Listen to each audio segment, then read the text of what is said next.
Hola, buenas noches, ¿cómo están? Bueno, vamos a retomar un poco lo que había quedado pendiente de la clase pasada. Eh, Espero que hayan podido volver a escuchar el video o leer la ficha. No sé si ha habido dudas, eh, cómo han podido llevarse con eso. Y bueno, de acuerdo a lo que ustedes estuvieron más o menos planteando, es que voy a intentar retomar desde allí. Eh, ¿Se acuerdan que una de las cuestiones que habíamos intentado definir tenía que ver con qué son las significaciones imaginarias sociales para Castoriadis? En eso, una de las cuestiones que habíamos visto que justamente no son racionales, son anónimas, son colectivas, que se encarnan y animan las instituciones.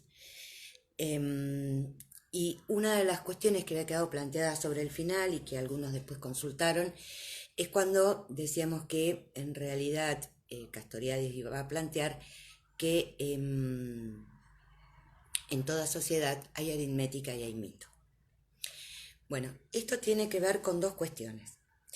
Por un lado, para quienes se preguntaban cómo puede ser una sociedad y aritmética, podríamos pensar realmente lo concreto de esto en términos de que si nos ponemos a mirar a nuestro alrededor, vamos a ver que estamos absolutamente inmersos en una sociedad que se maneja en términos de cuantificación, en términos de una lógica que hace justamente a la clasificación, a la cuantificación. Si pensamos, no sé, simplemente en algunas cuestiones que hacen a lo actual, en términos que vivimos atravesados por números, que hacen a cantidad de enfermos, a cómo se transmite, a números que hacen a la inflación, que hacen al dólar, a números que tienen que ver con medir la indigencia, la pobreza. En toda sociedad hay aritmética. Y también es cierto que la misma aritmética es mito, en términos de lo ficticio, lo ficcional que tiene el número. Entonces, en principio podríamos encontrar que esto lo podemos constatar, pero a su vez, lo que es interesante de poder pensar en estas dos dimensiones es que justamente nos va a hablar de una lógica y de lo que va a ser a la particularidad de estas significaciones imaginarias. Estas significaciones como tales tienen que ver con este aspecto que hace, en, a ver, en las significaciones imaginarias sociales encontramos estas dos dimensiones. Decíamos, por un lado, lo mítico va a referir a esto de lo imaginario, ¿sí? ¿Se acuerdan cuando hablábamos de la imaginación radical, ese imaginario colectivo? Bien, pero a su vez también tiene que ver con que, decíamos, cómo está presente esto que hace la aritmética. Y esto tiene que ver con la lógica que tienen estas significaciones. Una lógica que Castoriadis va a definir como una lógica ensídica, una lógica que es conjuntista identitaria. A ver, no se asusten con el nombre. En principio, cuando nosotros hablamos de lógica conjuntista identitaria, estamos haciendo referencia a la lógica que hace a las matemáticas y que seguramente ustedes vieron cuando vieron en la escuela lo que era la lógica de conjuntos, ¿sí? ¿Qué permite la lógica de conjuntos? Bueno, permite fundamentalmente ver las cuestiones que hacen a la pertenencia de inclusión y de pertenencia. Por ejemplo, si decíamos el conjunto A está formado de manzanas, estamos hablando de la pertenencia y la inclusión de las manzanas al conjunto A. Y decíamos el conjunto B tiene peras, hablamos de lo mismo, y de allí las posibles interacciones o relaciones que podíamos implicar entre estos dos conjuntos. En realidad, esta lógica está creada por la sociedad y hace a esta lógica de conjuntos como la posibilidad de constituir un espacio analizable, medible y representable. Implica entre las proposiciones y la lógica de predicados de primer orden y hace referencia fundamentalmente a los principios aristotélicos de identidad, de no contradicción y de tercero excluido. Todo esto que hace a esta lógica conjuntista identitaria tiene también que ver con la implicación de dos dimensiones, otras dos. Bueno, estas dos dimensiones tienen que ver con lo que se actúa y lo que se piensa en términos de hacer y representar el colectivo anónimo, hablar de las cosas del mundo, del hombre, y el hacer social como un construir, fabricar, ajustar. Estamos hablando de dos dimensiones que se denomina para Castoriadis Legen y Teuken. Yo se los pongo acá, no sé si se lee, cómo se lee de un lado y del otro, pero bueno, es el Legen y el Teuken. El Legen va a tener que ver justamente con aquellas cuestiones que hacen al distinguir, que hacen al reunir, al contar, al decir. Es la dimensión de la representación del decir social. Podríamos decir aquello que tiene que ver justamente con esto, con este decir social, hablar de las cosas del mundo, del hombre. La otra dimensión, que es el Teuken, va a tener que ver concretamente con el reunir, adaptar, fabricar, con el hacer. Si quieren, como referencia, uno puede pensar en el Teuken con esa relación con el Tecné, que tiene que ver justamente con el hacer, ¿sí? Tecné relacionado con el arte, relacionado con el hacer. Estas dos dimensiones, el Legen y el Teuken, se van a implicar circularmente. ¿Qué quiere decir? Que también están absolutamente implicadas, pero no como causa o consecuencia, no como una que determina la otra, sino claramente intercaladas, ¿sí? Y van a conformar justamente las dimensiones que hacen a esa lógica conjuntista identitaria. Para poder entender entonces de qué manera se juegan las cuestiones que hacen a lo que veníamos hablando de las significaciones imaginarias sociales y las dos dimensiones, la aritmética y el mito, y en esto cómo se juegan estas dimensiones que hacen al Legen y al Teuken, tenemos que poder pensar, por ejemplo, si lo refiriésemos en relación al lenguaje. En el lenguaje nosotros tenemos una dimensión ensídica del lenguaje que tiene que ver en tanto código, en tanto la implicancia del lenguaje como forma de comunicación. Pero a su vez tenemos una dimensión dentro del lenguaje que es absolutamente polisémica. ¿Qué quiere decir? Si nosotros decimos, y este ejemplo lo da incluso Castoriadis, si nosotros decimos perro, todos sabemos de qué hablamos cuando hablamos perro, ¿sí? Ahora, esa palabra perro construida por diferentes letras, sonidos de esas letras, también tiene un sentido polisémico, desde un día de perros hasta cuando alguien canta como un perro, una serie de cuestiones que es polisémico, va más allá de esto que es ensídico y que implica que es la palabra perro, ¿sí? ¿Se entiende? ¿Se va entendiendo?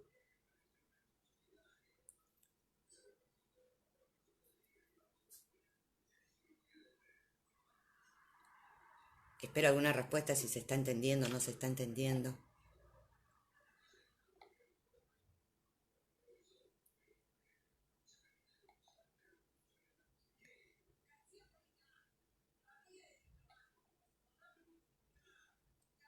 Bueno, ¿se va entendiendo?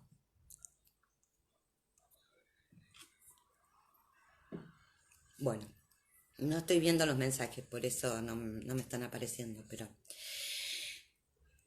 Bueno,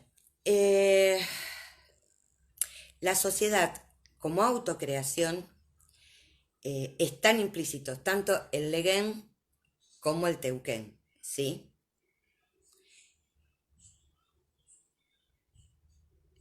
Quieren que repita que lo del Legen y el Teuken, esto lo van a encontrar en los textos. Yo intento darles las pautas para que cuando lo lean en el texto les quede más claro, pero lo van a encontrar en el texto y se van a poder ubicar mejor, ¿sí? Pero a lo mejor si lo leen por primera vez les cuesta más comprenderlo y por eso es que intento como anticipárselos, ¿sí? Para que sea claro, dentro de lo que veníamos hablando, de esta lógica conjuntista identitaria, teníamos las dimensiones que hacen a la significación en esta lógica conjuntista identitaria, ensídica. Si se quiere, es esta lógica ensídica la que permite que habláramos, como dijimos la vez pasada, de la clausura. Cuando hablábamos de la clausura, en esa clausura lo que se cierra en esa determinación de esa lógica, ¿sí? De esa lógica que dice que las manzanas van en el conjunto A, ¿sí? Que el club de barrio es el club de taekwondo y se cierra en ese conjunto, que es el conjunto A del club de barrio que era de taekwondo. Esa clausura responde a una lógica que justamente lo que permite es eso, la clasificación, la reunión y establecerse según estos principios aristotélicos de identidad, no contradicción y tercero excluido. Decíamos después entonces que lo que vamos a encontrar en la sociedad como autocreación es que lo que está implicado el legen y el teuquén. El legen tiene que ver con el decir y el teuquén con el hacer. Y obviamente estas dos cuestiones están absolutamente implicadas circularmente. No es con anterioridad, posterioridad, causa, consecuencia. Es una circularidad, ¿sí? El otro concepto que también habíamos dicho y que había quedado como pendiente tiene que ver con la idea de magma. Bueno, si nosotros dijéramos que con la lógica conjuntista identitaria estábamos hablando de la cuestión de lo determinado, esto que hace a la clausura, y recuerden que cuando hablamos de clausura decíamos, a ver si retomando se va entendiendo,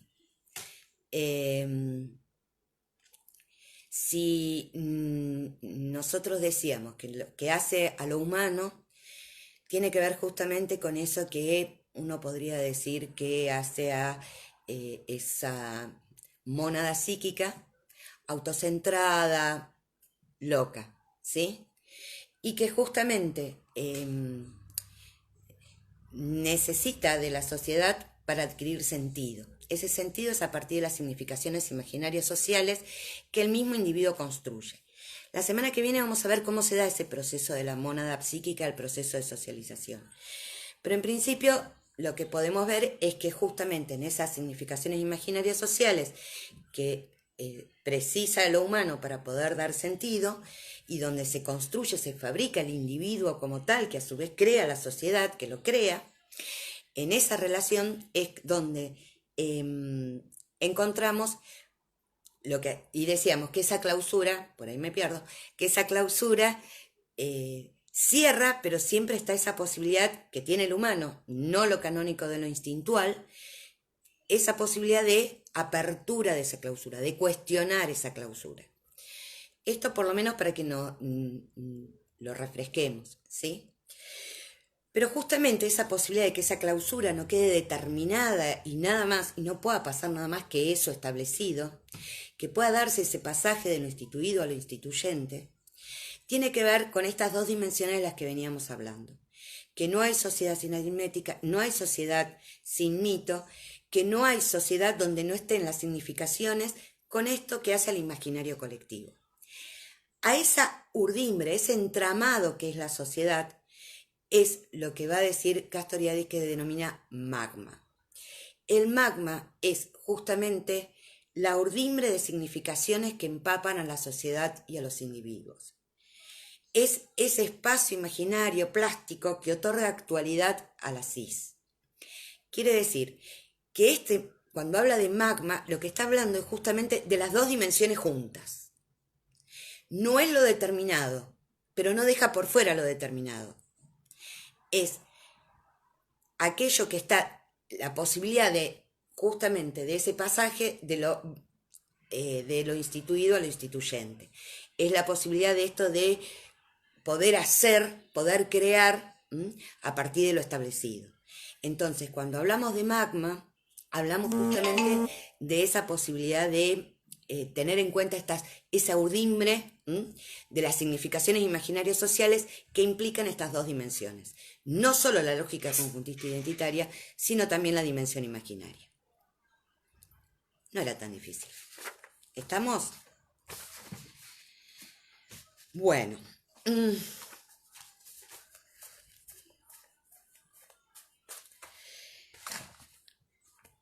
Ahora me gustaría que podamos empezar a ver algunas cuestiones que también tienen que ver con estos conceptos centrales de Castoriadis y que nos van a acercar a la lectura de uno de los textos que está en la unidad 1, que es el texto de Antropogenia y Autocreación, que no sé si ya lo han empezado a ver en los prácticos y que quizás, bueno, ya lo tienen un poco más trabajado. Una de las cuestiones que para poder empezar a abordar ese texto, me parece que es interesante pensar que cuando nosotros hablamos que la sociedad no puede existir sin institución, queremos decir que la sociedad no puede existir sin una ley. Y que la forma de entender esta ley es lo que nos va a permitir diferenciar dos conceptos, el de autonomía y el de heteronomía. Cuando hablamos de esta ley,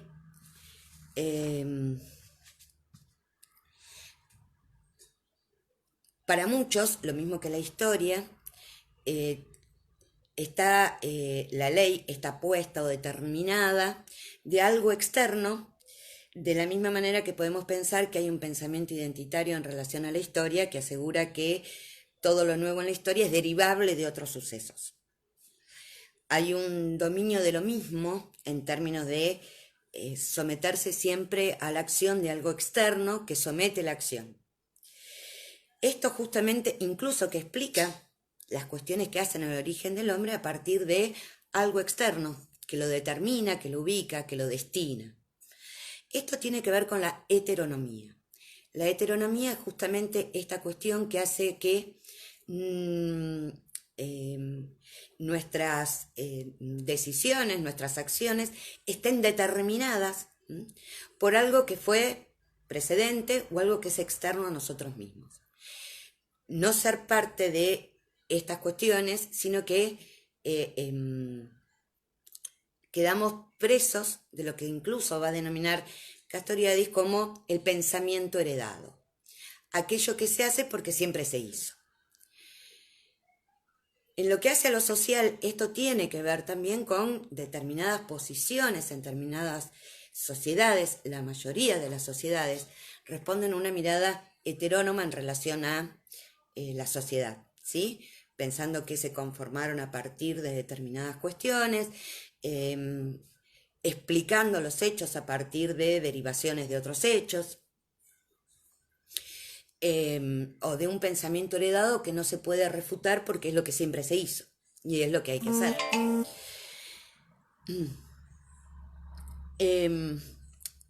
Para Castoriadis hubo dos momentos en la historia de la humanidad en donde podemos ver que hay sociedades que escaparon de esta heteronomía y que fueron un proyecto de autonomía. Vale esta idea de que para Castoriadis la autonomía siempre es proyecto, ¿sí? Él ve en dos momentos de la humanidad un germen de proyecto de autonomía que tiene que ver con la sociedad griega del siglo V y con lo que va a tener que ver con las revueltas de la Revolución Francesa y los movimientos que se produjeron a partir de eso. Fundamentalmente él va a trabajar lo que hace a el mundo griego del siglo V. ¿Por qué? Porque en realidad lo que ahí nos está hablando de este proyecto de autonomía es justamente cómo estaba pensada en ese momento en relación a la ley, a ese nomos que necesitan las instituciones justamente para preservarse, ser. En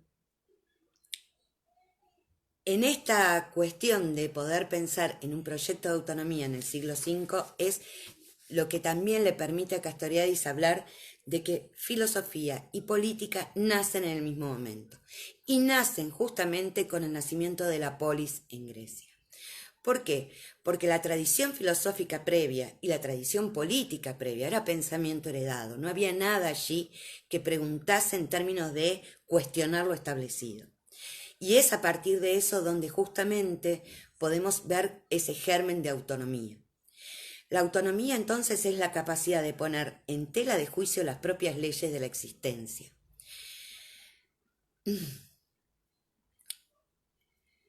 Para poder pensar este proyecto de autonomía, se puede hacer referencia, de hecho también lo hace Castoriadis, a que si queremos ser libres, debemos hacer nuestro nomos. Si queremos ser libres, nadie puede decirnos qué pensar. Castoriadis va a decir que la filosofía en realidad no se ocupa de definir al hombre en relación al ser, sino justamente aquello que va a ser a qué hace a lo pensable en relación al hombre. Y es de allí que toma también esta cita de Tucídides que decía debemos elegir, descansar o ser libres. Bueno, en esta época de cuarentena, así en esta cuestión si descansamos o somos libres, descansar vendría a ser esto de no cuestionar, de tomar el pensamiento heredado, de repetir en términos de lo que hace al hombre como tal,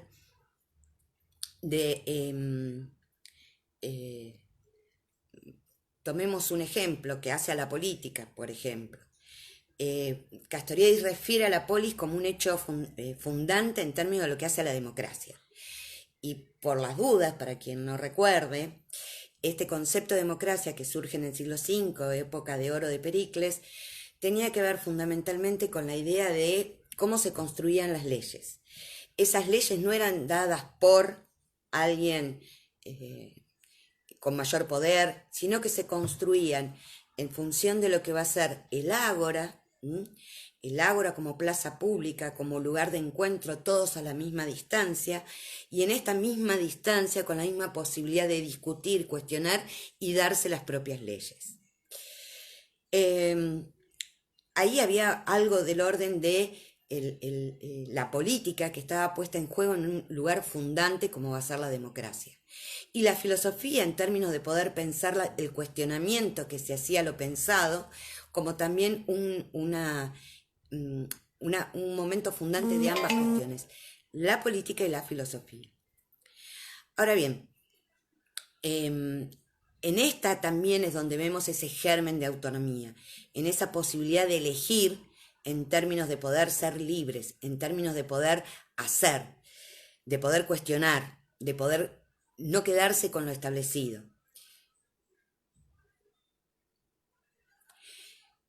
Político como modo de funcionar, me preguntan o afirman. Sí, en realidad lo político y la filosofía y la política para Castoriadis van de la mano, ¿sí? Ustedes habrán visto que en el programa hay un punto que dice historia y política. Bueno, en realidad es justamente, si se quiere, como ya vimos, lo que implica lo histórico-social, es donde se va a ubicar el cuestionamiento que plantea la filosofía y de la mano de la política. Lo político en términos de fundante lo que constituyó la polis, y donde justamente esa polis permitía esto, que era él darse las propias leyes, ¿sí? La autonomía entonces surge como un germen haciendo hincapié no sobre los hechos, sino sobre la cis. Es un germen en términos de justamente poder cuestionar esto que hace a lo individual y a lo social y ubicarlo siempre como un proyecto. Es una pregunta ilimitada lo que va a tener que ver con la autonomía. Crear un eidos histórico nuevo. Y aquí es donde ubica la reflexión en un sentido riguroso, tanto en lo individual como en lo social. ¿Se acuerdan que la vez pasada yo les decía que para Castoriadis la reflexión es el pensamiento del pensamiento, no es meramente el pensar, sino era el pensar sobre el pensar, justamente en esta posibilidad uno podría decir, licencia mía, como un rastrear ese germen de autonomía. Si uno lo ve en el plano individual, justamente se trata de, uno podría decir, lo que no hace al proyecto de autonomía hace que uno repita. y justifique. Y no, me va mal en los exámenes porque siempre me toca el mismo profesor, porque no llego con los temas. En realidad allí nadie está realmente preguntándose, bueno, a ver, ¿qué puedo modificar en relación a esto?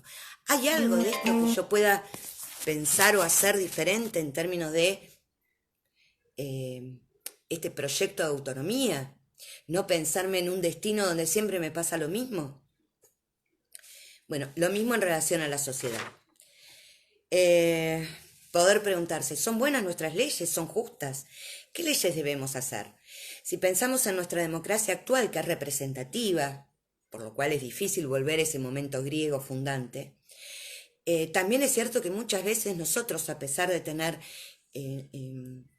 una democracia representativa, no nos implicamos en términos de no cuestionamos, sino que la culpa es de que no hizo o hizo y nos olvidamos que es ese lugar de representante. Bueno, eh,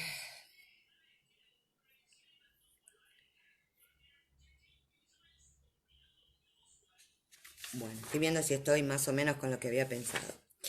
Entonces, dentro de esto nos encontramos justamente con un texto. Perfecto, sí, Julieta. El trabajo en análisis tiene que ver con eso. Uno a veces se encuentra con que repite sin preguntarse, por eso va a decir que el sujeto es proyecto. Es proyecto en términos de lo mismo que lo va a decir en relación a la autonomía. Es ese proyecto en la medida en que uno siempre pueda cuestionarse y hacerse cargo, responsable en relación a eso. Eh, bueno. em, el texto que vamos a trabajar tiene que ver con y esto algo se lo había dicho, no sé, no me acuerdo si me escuchaban cuando yo empecé a decirlo, en la posibilidad de eh, cómo entiende Castoriadis que se trata el conocimiento, el saber. Y va a decir que no se trata justamente de salir de una caverna, sino que se trata de entrar en un laberinto. Un laberinto en donde poder encontrar las fisuras por las cuales transitar. Él va a denominar encrucijada del laberinto a una serie de publicaciones que van a ir tomando diferentes apartados. Estos diferentes apartados no siempre han sido los nombres que le ha puesto Castoriadis, algunos se han editado posterior a su muerte, pero que refieren un poco a sus implicancias en relación a eso. De hecho, en el que vamos a trabajar antropogenia y autocreación tiene que ver con lo que él denomina figuras de lo pensable. En estas figuras de lo pensable recuerden esto que tenía que ver con cómo considera el pensar, como modos de hacer, cómo poder hacer del pensamiento algo que tiene que ver con la autonomía y no estar regidos por lo que hay que pensar o lo que dicen que hay que pensar. El trabajo de la filosofía para Castoriadis tiene que ver con esto. ¿Cuáles son esas figuras de lo pensable en términos de poder cuestionar y poder activarse incluso desde lo político?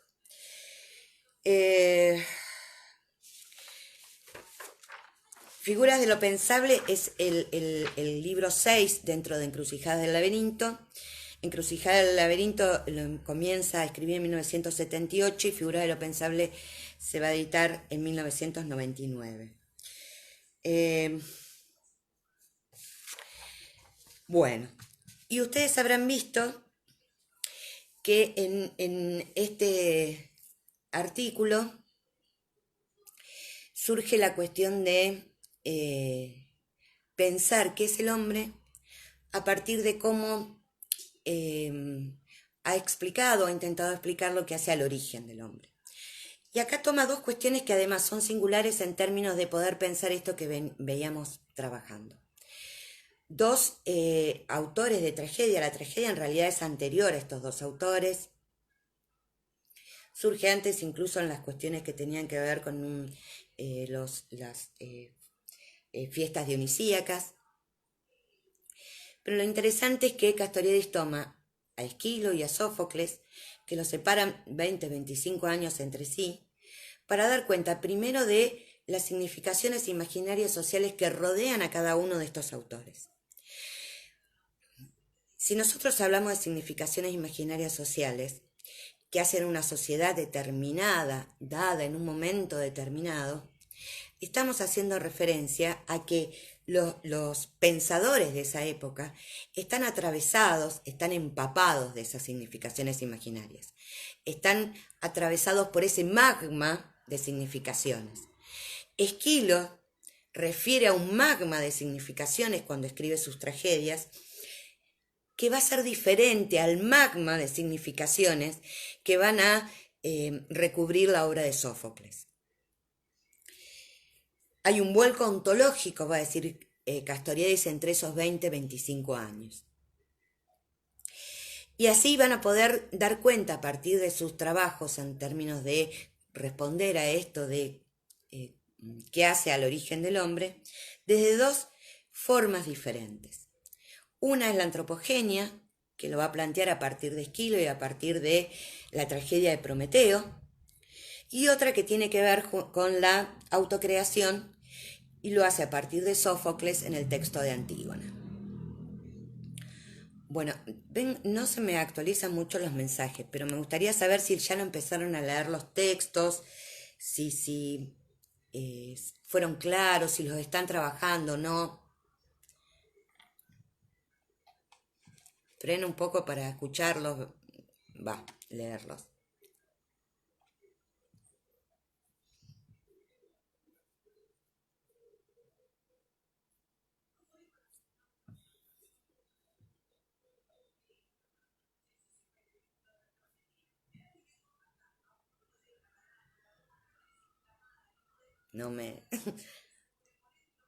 No aparecen nuevos.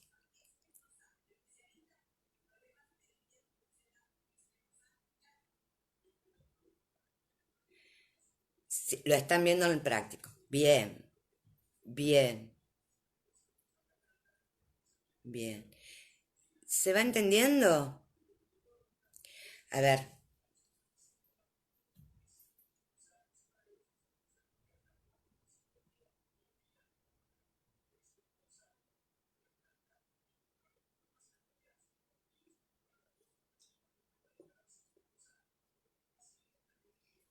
Bien.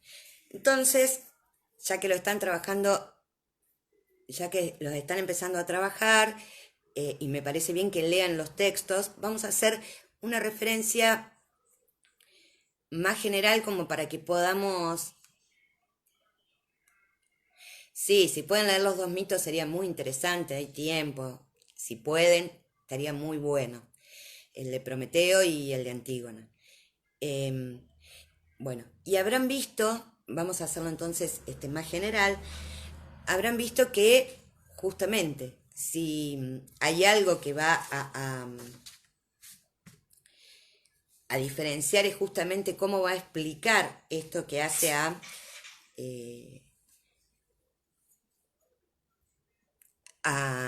cómo entender esto del origen, pero fue medio complicado el texto. Bueno, a cómo explicar esto del origen del hombre. En Prometeo, ¿cuál es el rasgo más característico? ¿O qué es lo más interesante en relación a esto? Más allá de toda esta cuestión entre Zeus y Prometeo, bueno, el robo. ¿Qué es lo que ahí habla de justamente de que hay una antropogénesis? ¿De qué está hablando en relación a eso? En el texto hay dos o tres cuestiones interesantes como para poder intentar centrarse, ¿no? Por un lado tiene que ver con qué había, a quién le trae Prometeo qué. Y ustedes vieron que en el relato habla de estos prehombres, ¿sí? Esta idea de que eran como zombies que deambulaban. ¿Qué es lo que trae Prometeo? Trae las artes, trae la idea de tiempo, trae la finalidad, la finitud, perdón, en relación al tiempo, la idea de la mortalidad. Estas cuestiones son las que podemos entender como que lo que permite, que lo que humaniza estos prehombres, tiene que ver justamente con las instituciones, encarnadas en estas 7 artes, encarnadas en estas cuestiones, que a su vez dan cuenta de esto, de lo humano en términos de la finitud. Esto hace justamente a poder entender esto que decíamos la semana pasada entre lo que implicaría el caos y la necesidad de sentido que dan las significaciones imaginarias sociales, esto que decíamos que es arrancado con la violencia de las instituciones en términos de lo que hace a la sociedad, ¿sí? Y es en función de esto donde vemos este lugar de Prometeo en términos de justamente permitir en esto que trae pensar esta socialización, ¿sí? Bien. Esquilo responde con una antropogenia mítica y los hombres en esta forma de pensarlo deben a un ser sobrehumano lo que hace a su condición de seres verdaderamente humanos. Esta idea de que deben a un ser sobrehumano, a un ser divino, a un ser externo, es justamente lo que define a lo que hace la antropogenia.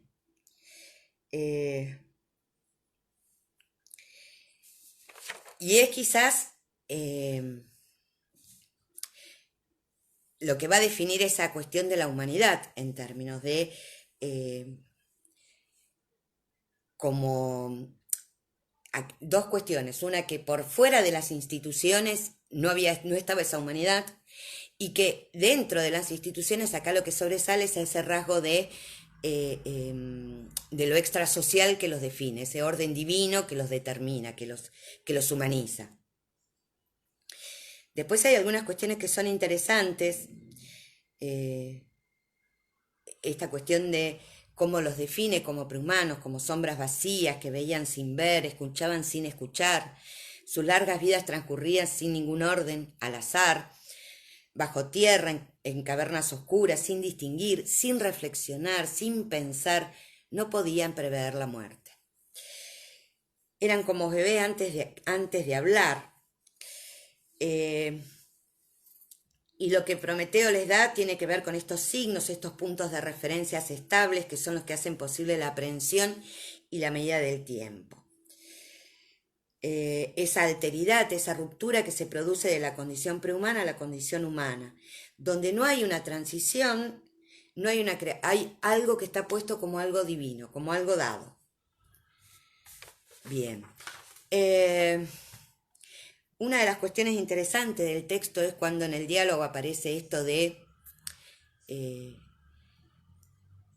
el hombre ha descubierto que es mortal, que va a morir, y el coro le pregunta qué medicamento para esa enfermedad. Acá, bueno, y la respuesta va a ser esperanzas ciegas, que tiene que ver un poco con esta idea de el conocimiento de la muerte y la posibilidad de esperanzas ciegas en tanto es imposible prever qué va a suceder. No hay posibilidad de que esas esperanzas vean el futuro, van a ser ciegas. Pero necesita esa esperanza en términos de soportar la idea de la muerte. Esto después lo vamos a relacionar con otras cuestiones, incluso en cómo Castoriadis también habla de las cuestiones que hacen a la muerte y cómo en las sociedades actuales, donde va a decir que estamos atravesados por el avance de la insignificancia, qué lugar juega la idea de la mortalidad, de la muerte, la finitud del humano en lo humano, ¿no? Pero bueno, en relación a Prometeo, esto también va a ser algo interesante para ver.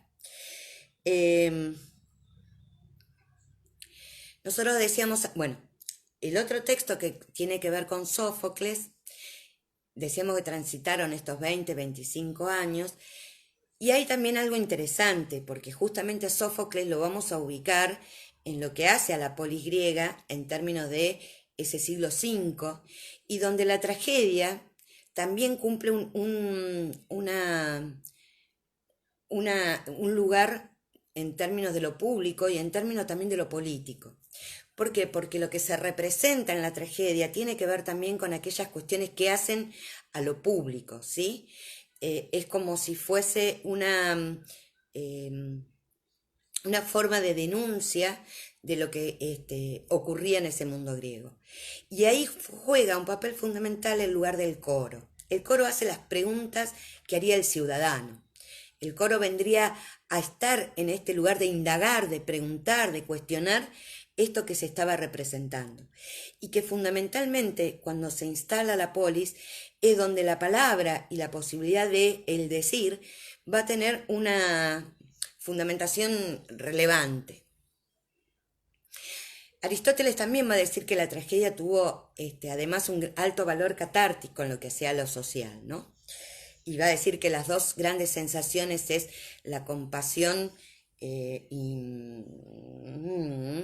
bueno, no recuerdo la otra, pero dos sensaciones que implicaban a quienes participaban de la tragedia y que justamente permitían esa identificación catártica. Pero lo interesante es ver cómo la tragedia tiene ese lugar de denuncia y ese lugar donde el ciudadano está puesto en este coro que indaga y que pregunta.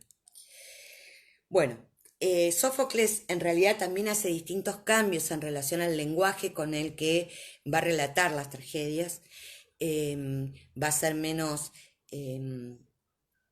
lírico, sino más natural. Y plantea justamente con Antígonas una forma de pensar este origen del hombre de una manera absolutamente diferente. En realidad, cuando ustedes trabajen, puedan leerlo, además es muy interesante para leer Antígona, y tiene además algunas cuestiones que podemos pensar en, acá no encontramos algo que no había y que alguien trae. Acá encontramos una cuestión que tiene que ver justamente con un rey, Creonte, y una cuestión de derecho que plantea Antígona en términos de poder enterrar a sus dos hermanos de la misma manera y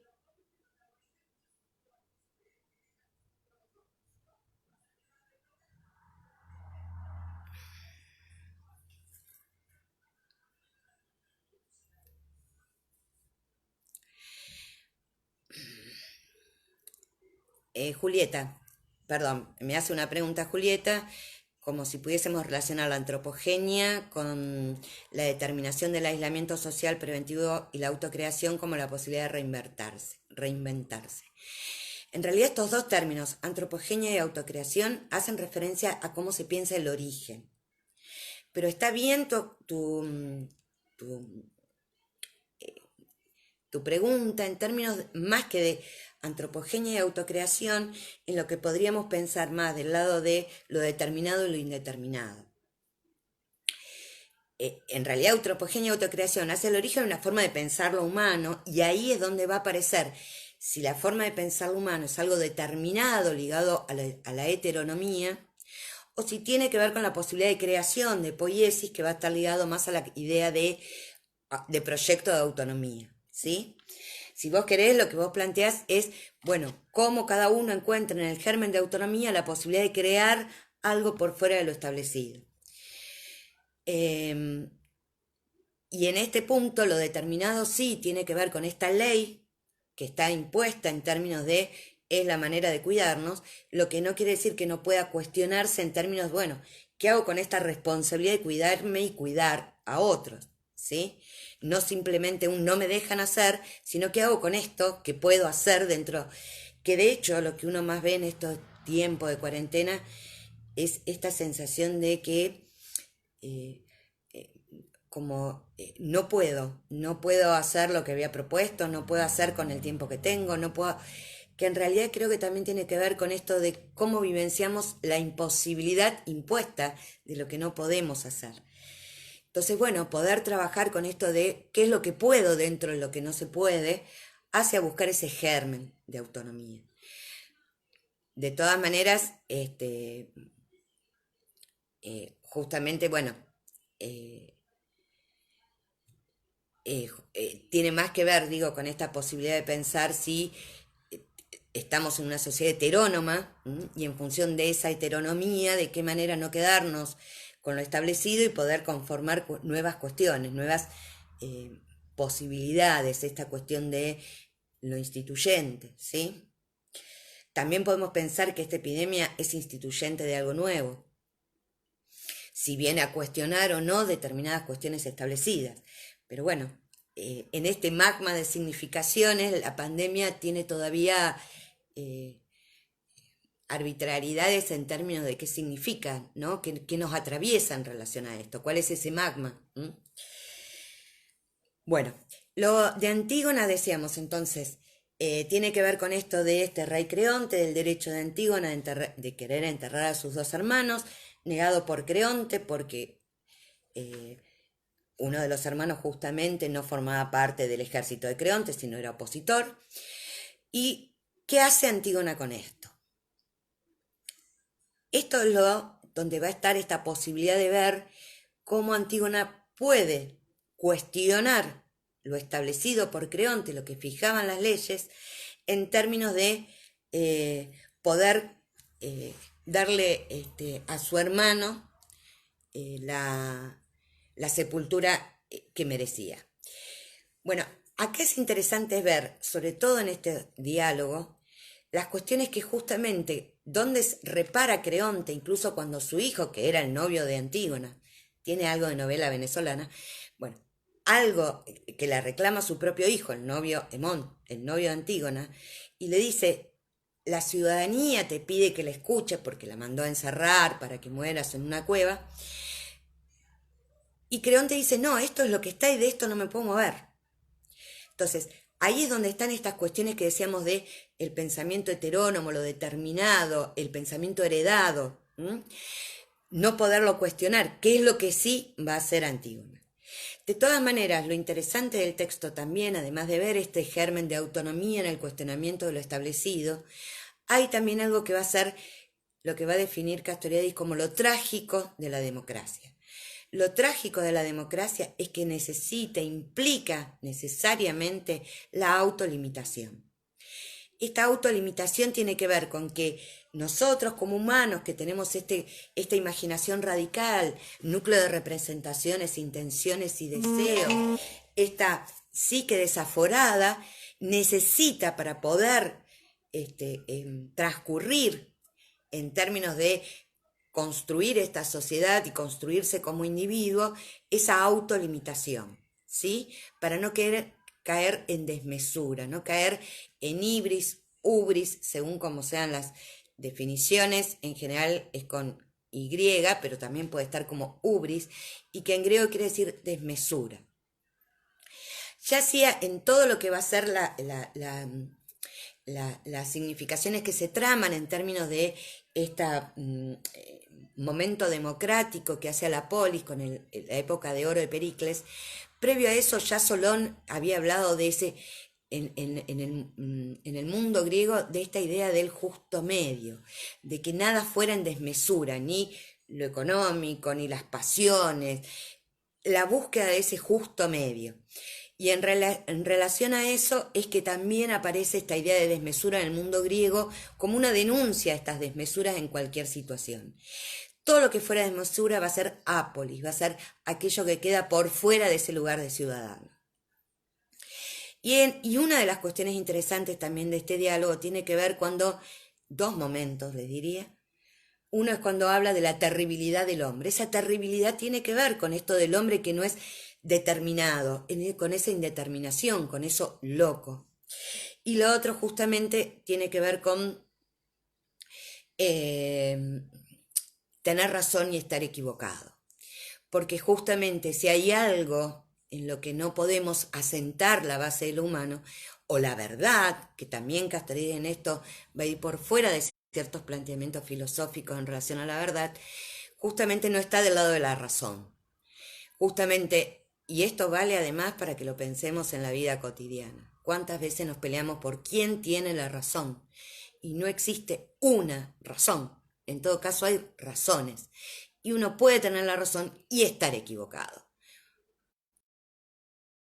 Es interesantísimo este texto porque lo que va a ubicar en relación a esto es la posibilidad de la responsabilidad. ¿Qué hace Antígona? Se hace responsable de su cuestionamiento. En esto puede tener razón y estar equivocada, pero se hace responsable de su cuestionamiento, que es lo interesante también en este texto, ¿no? Y dónde se ubica esta idea de la autolimitación, para poder seguir funcionando como polis y no quedar por fuera de.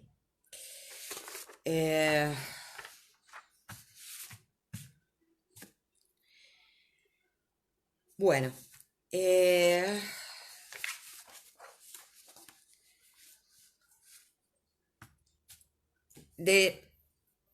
título de los textos es el que está en el programa, Facundo, Antropogenia y Autocreación, que pertenecen al libro Figuras de lo Pensable, que a su vez va a ser el tomo 6, digamos, de Encrucijadas del Laberinto. ¿Sí? Está en material fotocopiado, lo van a encontrar. Bueno, no sé si fue muy rápido. Bueno, si esta semana lo van a trabajar, a lo mejor hay cosas que se les aclaran un poco más.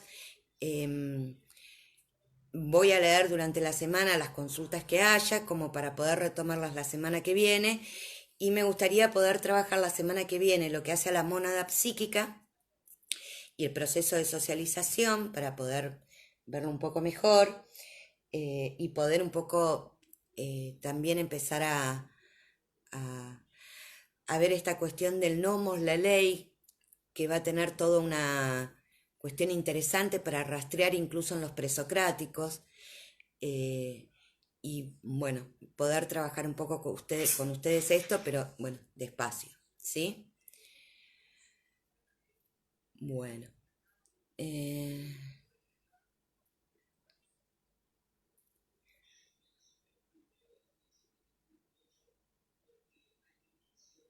Veo si hay algún otro comentario.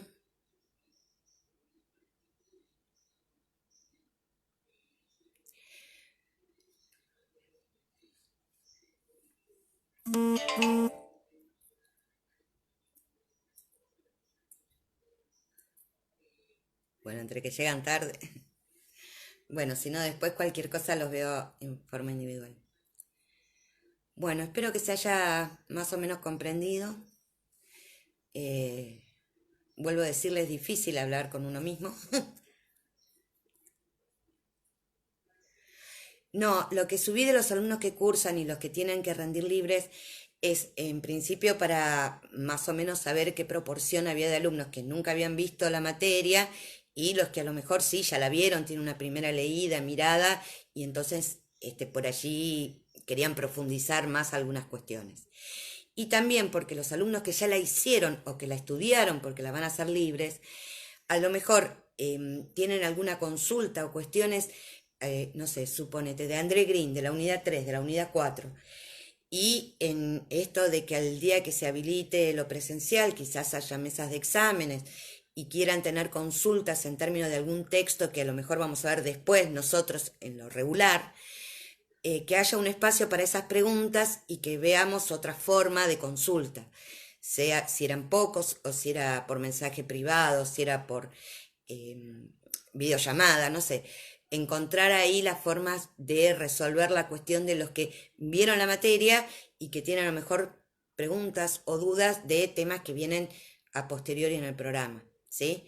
Supongamos que en septiembre se abre lo presencial, hay una mesa en septiembre, bueno, a lo mejor hay consultas que pueden ir haciendo ahora. Esa fue la idea de separar estos dos grupos, separar, de ver la relación que había entre los dos grupos y si aparecían cuestiones puntuales.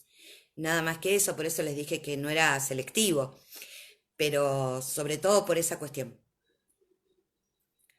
Bueno, chicos, que tengan una buena noche, una buena semana. Nos estamos viendo la semana que viene y por favor, todas las consultas que haya, sí, con eso yo también puedo ver por dónde seguimos. Que estén bien, ¿eh?